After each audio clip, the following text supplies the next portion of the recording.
Konnichiwa minasan, watashi no namae wa Hilda desu. Kyou wa sono tomodachi o yarimashita. Douzo. はい、こんにちは皆さん。私の名前はイタです。私の家族はチリンチン、マラカに住んでいます。よろしくお願いします。Oke, halo sahabat Bintang 5, kembali lagi di podcast Bintang 5, bincang-bincang tentang MTS 5. Tadi kayaknya sahabat Bintang 5 bingung nih, kenapa kita pembukaannya kok pakai bahasa Jepang ya? Nah, hal itu karena pada kesempatan kali ini Bintang 5 ini kedatangan bintang tamu yang jauh dari negeri Jepang sana. Ya, tamu Bintang 5 kali ini adalah Kak Ita Nurjanah, betul? Betul. Ya, Kak Ita Nurjanah ini adalah salah satu alumni MTS Negeri 5 Jakarta yang bisa berkuliah di Tokyo. Betul, di Tokyo, Jepang, dan saat ini sedang bekerja di Jepang. Oke, kita penasaran, pengen tahu lebih lanjut bagaimana dengan profil Kak Ita. Silakan Kak Ita bisa memperkenalkan diri. Halo sahabat Bintang 5 ya. Halo sahabat Bintang 5. Perkenalkan, nama aku Ita Nurjanah, biasa dipanggil Ita.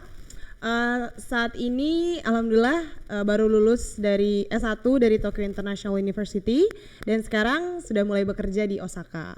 Sekarang tinggal di Jepang. Oke, ya. Mungkin sahabat Bintang 5 penasaran nih, kerja di Jepang itu kerjanya apa sih Kak? Gitu misalnya. Ya, alhamdulillah sekarang jadi Montessori English Instructor di Tezukayama Global Academy. Baru jalan 5-6 bulan sih, baru banget. Oke, tapi baru jalan 5 bulan itu karena memang baru lulus juga ya Kak ya? Oke. Nah, betul. Sahabat Bintang 5, kayaknya kalau kita kedatangan tamu jauh, kayaknya kita harus mengulik lebih dalam ya. Oke deh. Sahabat Bintang 5 penasaran, Kak Ita itu alumni MTS Negeri 5 yang lulus tahun 2016. Betul. Ya, boleh diceritakan Kak pengalaman di MTS Negeri 5 dulu gimana? Silakan. Jadi nostalgia ya. Iya. Oke. Jadi aku gabung sama MTS Negeri 5 itu kelas 7 2013, 71, terus 81, terus 91. Begitu. Terus dulu itu aku tuh suka banget gambar sih, sama suka pramuka dulu sama Kak Amel dan Kak Asep. Kayaknya masih ya sekarang. Sampai ya? Sekarang masih dengan Kak Amel dan Kak Asep. Oke. Kalian sangat amat ini sih beruntung gitu bisa kenal. Oke, kita juga beruntung ya ternyata punya alumni seperti Kak Ita ini. Kak Ita dulu di MTS Negeri 5 Jakarta aktif berarti ya mengikuti kegiatan eskul di MTS 5. OSIS juga dulu sempat, terus Rohis, sempat jadi aku lupa ketua atau wakil ketua Rohis. Oh dulu pernah jadi OSIS ketua juga, Rohis. Baik. OSIS juga, terus sering ikut lomba-lomba paling ya. Oke, sering ikut lomba-lomba tapi tidak menjadikan Kak Ita itu di bidang pendidikannya kurang kan ya Kak? Enggak sih, malah berprestasi. Pernah ranking 1 juga. Wah luar biasa. Karena dulu tepuk tangan dulu dong untuk Kak Ita ya. Jadi meskipun nih, jadi teman-teman sahabat Bintang 5 khususnya yang ada di MTS Negeri 5 Jakarta ya, walaupun kita aktif di bidang ekstrakurikuler, kegiatan utama belajar mengajarnya jangan sampai tertinggal. Betul. Ya. Kita juga harus tetap mengejar nih kompetensi akademik kita biar tetap berprestasi. Oke, Kak Ita, setelah di MTS Negeri 5 Jakarta, tadi yang saya ketahui Kak Ita itu lanjut sekolah di Man Insan Cendekia Serpong. Ya. Betul. Kak Ita nih saya informasikan bahwa Man Insan Cendekia itu salah satu sekolah unggulan ya, sekolah yang difavoritin sama anak-anak MTS terutama ya. Nah Kak Ita bisa diceritakan dong tips dan triknya kok bisa masuk di Man Insan Cendekia Serpong, silakan. Ya kalau untuk tips and trik kayaknya kebanyakan ini doa orang tua ya sama usaha tentunya. Ya. Emang jujur kayak banyak banget sih yang pengen masuk IC waktu dulu. Aku pribadi belum terlalu tahu banget IC itu apa gitu. Cuma kayak mencoba daftar. Terus dulu tesnya di MAN 4. Bareng banyak dulu dari sini. Dari MTS 5. Dari MTS 5 gitu. Terus emang ada nyampe tahun aku itu ada 2 orang lain juga yang masuk ke MAN IC Serpong. Aku dulu MAN IC Serpong ya. Jadi aku mungkin bakal cerita tentang pengalaman pribadi aku yang tentang berkaitan sama IC Serpong. Jadi daftar, dulu tesnya itu lumayan panjang. Tesnya itu ada tes berkas dulu pertama ya. Setelah lulus tes berkas, kita tes di MAN 4, tes tulis. Tes tulisnya juga lumayan panjang, 4 jam kalau nggak salah. Ada psikotes gitu, TPA, TPB. Terus ada yang akademiknya itu kita bahasa Inggris, bahasa Indonesia, bahasa Arab, geografi. Karena dulu aku IPS, dari daftarnya aku pengen IPS gitu. Kalau yang IPA beda lagi Beda tesnya, lagi, ada yang oke. kayak lebih kayak fisikanya gitu-gitu. Ke sainsnya ya. Ada sainsnya. Kalau aku dulu ada matematika ada, tapi aku ada sejarah, geografi, ekonomi itu juga ada, sosiologi juga ada gitu untuk tesnya. Begitu sih. Pengalaman sekolah di sana bagaimana?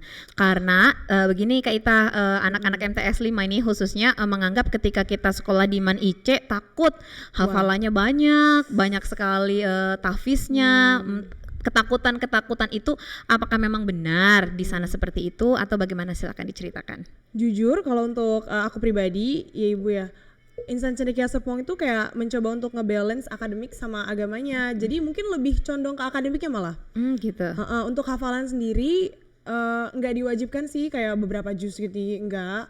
Tapi itu pilihan masing-masing gitu. Memang ada program tahfiznya, tapi nggak kayak diwajibkan harus kayak 5 juz gitu, enggak. Oke. Ya, jadi kayak aman kok, gak usah galau gitu, gak usah takut. Di sana jujur menurut aku Ibu, masuk MAN IC itu salah satu kayak life changing experience, kayak bener-bener ngubah pandangan aku di banyak hal dan ketemu teman-teman yang nasional, nggak cuman dari sini-sini aja. Dulu kan aku SD di Rorotan, di SDN Rorotan 5 pagi, terus MTS di Cilincing gitu ya. Jadi teman-temannya ya di sini-sini aja gitu gitu kan. Iya. Terus pas di IC ada yang dari Bali, ada yang dari Lampung, ada yang dari Jawa Timur, ada dari mana-mana gitu. Jadi kan makin kayak luas lagi pertemanan, makin luas. Backgroundnya juga beda-beda gitu. Ada yang ya macam-macam lah yang sangat unik-unik gitu.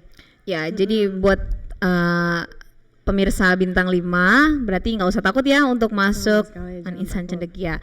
Nah, ada informasi lagi nih Kak Ita. Kalau masuk MAN Insan Cendekia itu kan tergolong susah ya.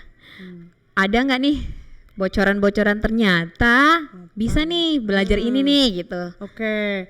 Ya untuk soal-soalnya, jadi kebetulan teman-teman aku itu, teman angkatan aku di IC dulu, kita tuh bikin startup, mereka bikin startup namanya Salam Cendekia, yang emang ngebantu tips and trick, informasi semua seputar IC, PPDB gitu ya, pendaftarannya kapan, dan mereka juga ngadain tryout soal-soal untuk masuk IC. Jadi kalian bisa kepoin aja Instagramnya di Salam Cendekia.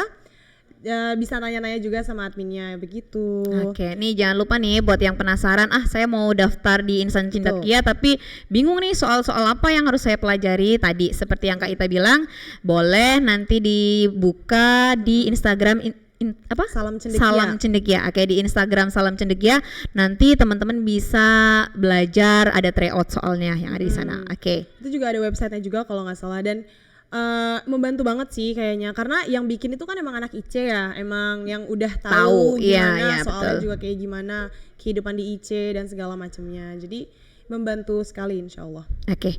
Nah Kak Ita, sampailah kita ke akhirnya Kak Ita memutuskan untuk kuliah di Jepang.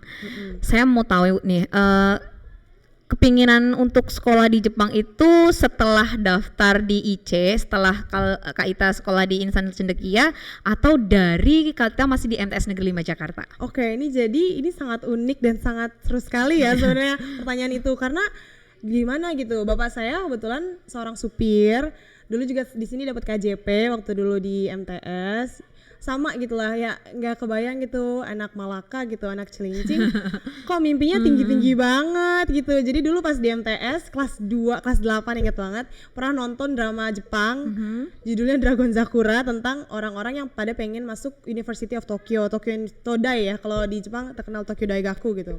Itu kayak susah banget masuk sana emang. Terus aku kayak pengen deh, jadi kayak keren banget ya kayaknya, cuma masih nggak kepikiran gimana caranya atau gimana. Cuma dulu suka nulis-nulis gitu di buku kayak Tokyo International University. Dia bodohnya itu kukira Tokyo University sama Tokyo International University itu sama. Ternyata beda, dan aku juga baru tahu kenapa aku internasional, karena aku pikir aku kan masih internasional gitu kalau misalkan masuk, nggak tahu caranya gimana masuk gimana, tapi pokoknya dulu mimpi aja gitu, pengen banget ke Jepang, nggak tahu cara gimana, pengen Jepang aja.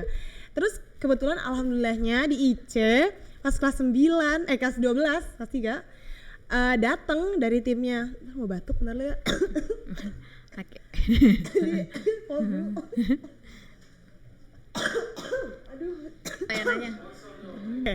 Pas kelas 12 kebetulan pada datang kan universitas-universitas dalam negeri maupun luar negeri, negara-negara mana juga pada datang di IC dulu, dan ada Tokyo International University.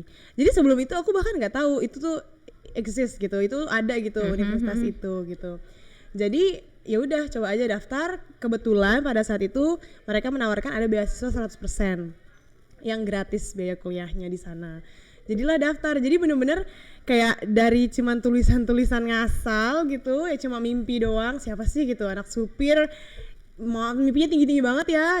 Udah sering banget ya dari dulu kayak dibilangin gitu, jangan tinggi-tinggi deh mimpinya gitu. Ingat kayak lo siapa kayak gitu-gitu. Cuma ya mimpi kan gratis ya. Iya. Ya kalau mimpinya tinggi jatuhnya masih di awan-awan ya. Itu aku juga belajar itu tuh dulu pas jadi OSIS tuh, ada LDKS OSIS kalau nggak salah. Katanya kalau kita mimpinya tinggi, kalau kita jatuh ya jatuhnya di awan-awan gitu. Jadi jangan takut bermimpi, begitu. Iya, jadi ternyata dari Kak Ita yang tadi cerita bahwa anak cilincing kok bisa sih sekolah di Jepang, ternyata bisa. Walaupun dari mohon maaf ayahnya bekerja sebagai supir, kemudian mendapat KJP, ternyata kalau mau sekolah di Jepang asal ada kemauan yang kuat terutama ya. Betul sekali. Iya, dapat beasiswa full 100%. Iya. Ya, luar biasa. Ternyata Kak Ita sekolah di sananya full beasiswa 100%. Luar biasa. Tepuk tangan lagi dong. Oke, Kak Ita boleh dong diceritakan lagi tadi tentang aku sih ini juga biaya. ya tambahan. Menurut aku yang aku bilang sebelumnya, kenapa aku bilang masuk IC itu kayak bener-bener life changing experience, karena banyak banget yang aku pelajarin di sana Ibu. Nggak cuma akademiknya, nggak cuma apa, tapi pertemanannya dan koneksinya. Aku tuh baru tahu ternyata banyak loh orang yang bisa kuliah ke luar negeri gitu. Aku dulu mikirnya aja kayak, ih keren banget ya, gue punya temen yang bisa kuliah ke luar negeri gitu, kakak kelas gue kuliah ke luar negeri. Tapi gak pernah kayak kebayang bahwa aku bakal jadi salah satunya gitu. Dan dari cuma mimpi doang yang di SMP, yang mimpi yang angan-angan, ternyata di SMA itulah karena aku masuk IC, ada dikasih tahu jalannya tuh kayak gini, informasinya kayak gini. Dan kebetulan dulu guru BK aku emang luar biasa banget sih di Insan Cendekia. Beliau benar-benar ngebantu aku juga untuk mendaftarkan segala macem, dan di IC itu guru-gurunya sangat amat berdedikasi dan membantu banget gitu. Dan sekolahnya itu benar-benar asal mereka tahu kita tuh ada kemauan, mereka bakal bantu kok. Sebelumnya ini jujur juga cerita, pertama kali masuk IC hari pertama bawa koper, inget banget cuma bawa satu doang kecil, itu juga koper haji nenek aku dulu. Terus kata bapak bilang, udah ya kita bawa koper ini aja, nggak usah beli apa-apa dulu yang lain, karena kalau misalnya nanti nggak boleh. Jadi dulu tuh bayaran di IC tuh kalau nggak salah zaman aku 3 juta ya IC Serpong per bulannya. Terus orang tua aku tuh kan kurang sanggup ya, nggak sanggup, kayak kegedean. Jadi rencananya itu pengen ngobrol dulu, minta keringanan, kalau misalkan nggak dikasih ya udah bawa aja tuh pulang gitu. Jadi nggak ternyata mikir. bisa. Ternyata langsung dipisahin, aku ikut orientasi sama murid-murid lain dan orang tua aku dipanggil ngobrol. Ternyata pas dipanggil itu sama komite IC ditanya sanggupnya berapa dan bakal dibantu. Dan waktu itu jujur banget bapak aku cuma bisa 300.000 rupiah. Dari yang 3 juta kayak cuma 300.000 per bulannya dan dibolehin. Bahkan temen aku juga ada yang siswa lain gitu ya, emang kurang mampu juga, ada yang digratiskan.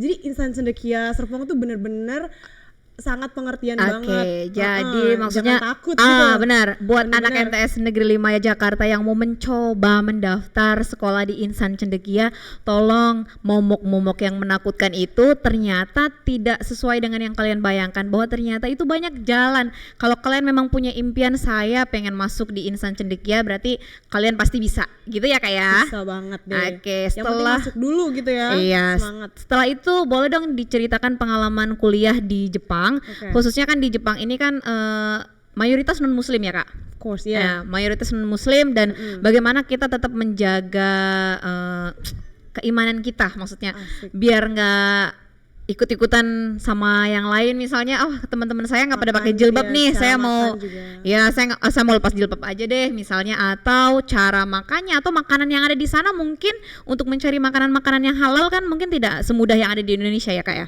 Bisa tolong diceritakan bagaimana caranya begitu, silahkan. Ya kehidupannya gitu ya. Jujur shock banget dulu pertama kali pindah ke Jepang. Dan aku kebetulan di international university ya, jadi sekolah internasional yang teman-temannya emang bukan orang Jepang doang. Kebetulan itu benar-benar internasional banget. Dan aku kaget jujur pertama kali karena aku masih bahasa Inggris aku tuh dulu belum sama sekali belum lancar-lancar banget, masih ketakutan juga gitu. Dan itu pertama kali aku tinggal di luar negeri yang tinggal banget. Kayak dulu pernah sekali ke Malaysia doang ikut konferensi internasional. Itu hanya sebentar ya? Sebentar gitu. Iya.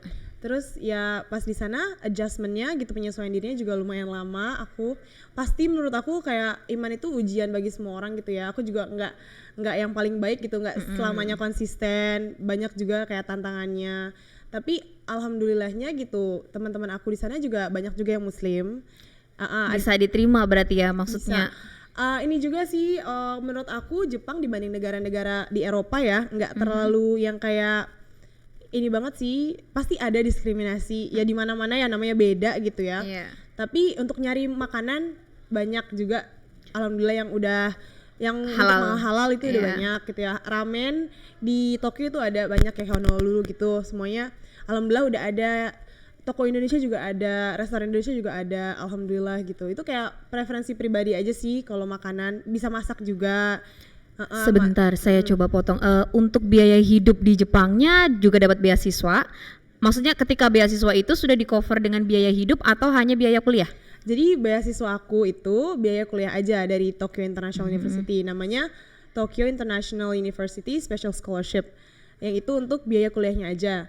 Tapi alhamdulillahnya ini juga nih, karena aku masuk IC, alhamdulillahnya salah satu temen aku, orang tua murid temen aku yang jadi alhamdulillah jadi kayak aku anggap kayak orang tua aku sendiri, kayak orang tua angkat aku, ngebantuin.